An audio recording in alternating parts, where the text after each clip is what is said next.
But is it true you don't even vote? Yeah, no, I don't vote. Well, how do you have any authority to talk about politics then? Well, I don't get my authority from this pre-existing paradigm, which is quite narrow and only serves a few people. I look elsewhere for alternatives that might be of service to humanity. Alternate means alternate political systems. They being? Well, I've not invented it yet, Jeremy. I had to do a magazine last week. I've had a lot on my plate. But here's the thing that it shouldn't do. Shouldn't destroy the planet, shouldn't create massive economic disparity, shouldn't ignore the needs of the people. The burden of proof is on the people with the power, not people like doing a magazine. How do you imagine the people get power? Well, I imagine there are sort of hierarchical systems that have been preserved through generations. Get power by being voted in. Well, you That's say how that, they Jeremy, get it. but You can't even be asked to vote. It's quite a narrow prescriptive parameter that changes within the.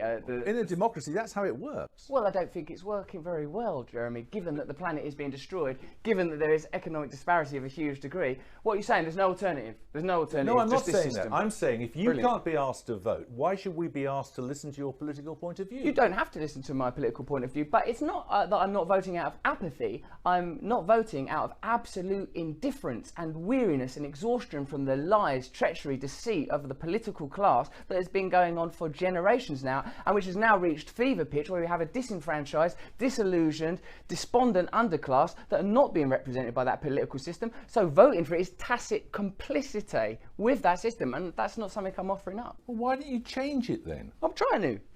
Well, why don't you start by voting? I don't think it works. People have voted already, and that's what's created the current paradigm. When did you last vote? No. You don't believe in democracy. No, You want a revolution, don't you? The planet is being destroyed. We are creating an underclass. We are exploiting poor people all over the world, and the genuine, legitimate problems of the people are not being addressed by our political class. All of those things may be true. They are true. But you took...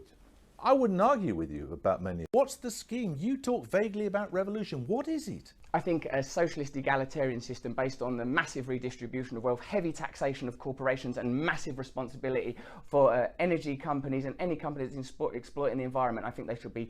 I think the very concept of profit should be hugely reduced. David Cameron says profit isn't a dirty word. I say profit is a filthy word, because wherever there is profit, there is also deficit. And this system currently doesn't address these ideas. And so why would anyone vote for it? Why would anyone be interested in it? Not to vote? Yeah, they shouldn't vote. They should. That's one thing they should do. Don't bother voting, because then when it reaches, there's a point. So these little valves, these sort of like little cosy little valves of recycling and Prius and turn up somewhere. It stops us reaching the point where we think, oh, this is enough now. Stop voting. Stop pretending. Wake up. Be in reality now. Time. For me, what that interview meant is that Ed Miliband understands that people are pissed off. People have had enough of their needs being neglected because of the requirements of big business. What I've learned over this period of time where I've been talking about politics and getting involved since that Paxman interview, since my book, is that we are in a dangerous position in this country. The Conservative Party are planning to further dismantle our community assets, to tear apart the very fabric of our society. That's not something that we can allow to happen simply because people can't be bothered or don't want to vote. I know I've been Mr. Don't Vote, but actually what I mean is politics isn't something that we can just be involved in once every 5 years. Democracy is for every day, not just for elections. Democracy has to be something you're constantly involved in, whether you're students occupying your university, whether your community is coming together to reclaim your housing, whether you're people running worker-run cooperatives. We have to confront big business. We have to confront the people that are tearing apart London and socially cleansing it. What I heard Ed Miliband say is if we speak, he will listen. So on that basis, I think we've got no choice but to take decisive action to end the danger of the Conservative Party. David Cameron might think I'm a joke, but I don't think there's anything funny about what the Conservative Party have been doing to this country, and we have to stop them. So my view is this: if you're Scottish, you don't need an English person telling you what to do. You know what you're going to be doing.